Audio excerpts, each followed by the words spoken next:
Hi friends, మరొక information ముందుకు రావడం జరిగింది. రాష్ట్రంలోని ఒక సంచలనం అయితే నమోదైంది. మరి ఏబిఎన్ ఆంధ్రజ్యోతిలో ఒక సంచలనమైన కథనం వారు రాయటం జరిగింది.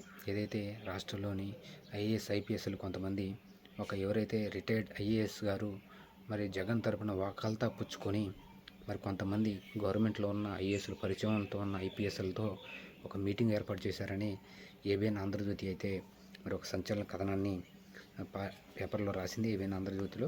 మరి ఇది నిజమా కాదని మనం కొంతమంది ఇన్ఫార్మ్ ద్వారా కొంతమంది మనం కూడా అడిగి తెలుసుకున్నాం. ఖచ్చితంగా ఇది నిజమేనని, ఎందుకు ఇలా జరుగుతుంది, అసలు ప్రభుత్వంలో ఏం జరుగుతుంది, ఐఏఎస్లు ఐపీఎస్లు ప్రభుత్వానికి ఎదురు తిరుగుతున్నారా, ప్రభుత్వానికి అసలు సపోర్ట్ చేస్తున్నారా, ప్రభుత్వం మీద ఎటువంటి ఒపీనియన్తో వారు ఉన్నారు, అసలు ఈ ఐఏఎస్ ఐపీఎస్లు ప్రభుత్వం మీద సంతృప్తిగా ఉన్నారా అనేది మరి అక్కడ ఈ మీటింగ్లో ఒక చర్చ జరిగినట్లు సమాచారం. ఖచ్చితంగా జగన్మోహన్ రెడ్డి గారు 2029లో ముఖ్యమంత్రి కాబోతున్నారు అని ఒక రిటైర్డ్ ఐఏఎస్ బాధ్యత తీసుకొని మరి అక్కడ కొంతమంది ఐఏఎస్ ఐపీఎస్లను మరి ఒక మూకుమ్మడిగా కట్టు చేస్తూ ఖచ్చితంగా రాబోయే రోజుల్లో మేము చూసుకుంటాం, గవర్నమెంట్లో జరిగే కొన్ని విషయాలను మాకు మరి చెప్పాలని మరి ఆ ఏబిఎన్ ఆంధ్రజ్యోతిలో రాశారు. మరి వారు ఏ విధంగా అయితే చెప్తారో వారి మీద ఇంటెలిజెన్స్లో కొంతమంది ఐపీఎస్లు ఐఏఎస్లు మరి జగన్మోహన్ రెడ్డి ఏదైతే రిటైర్డ్ ఐఏఎస్ ద్వారా సంబంధాలు ఉన్నాయో వారి ద్వారా సంప్రదింపులు చేస్తున్నారని ఆ రిటైర్డ్ ఐఏఎస్ మీద ఒక ఆంధ్రజ్యోతి సంచలన కథనం రాసింది.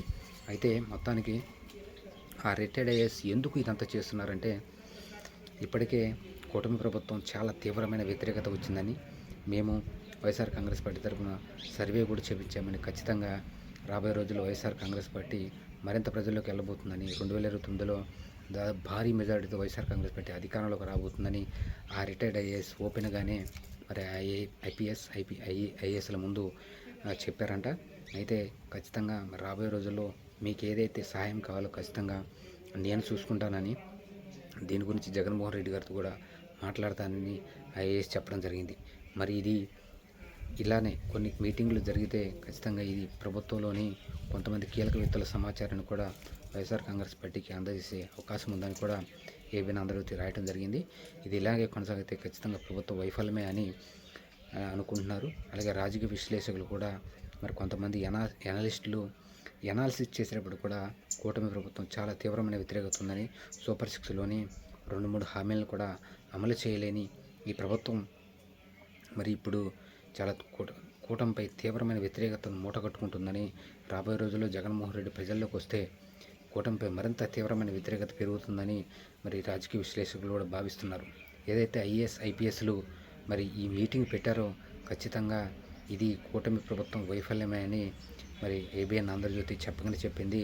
అలాగే కొంతమంది కూటమిలోని కీలక మంత్రులు వారి యొక్క రహస్యాలను కూడా తెలుసుకొని ఐఏఎస్ ఐపీఎస్లు మరి వారిని ఒక ఆట ఆడుకుంటున్నారని, ప్రభుత్వంలోని కీలక వ్యక్తులు కూడా ఐఏఎస్ ఐపీఎస్ చేతుల్లో కీలుబొమ్మలు అయ్యారని మరి రాజకీయ విశ్లేషకులు కూడా భావిస్తున్నారు. వారు మరి అభిప్రాయాన్ని కూడా వెల్లడిస్తున్నారు. రాబోయే రోజుల్లో ఇలాగనే కొనసాగితే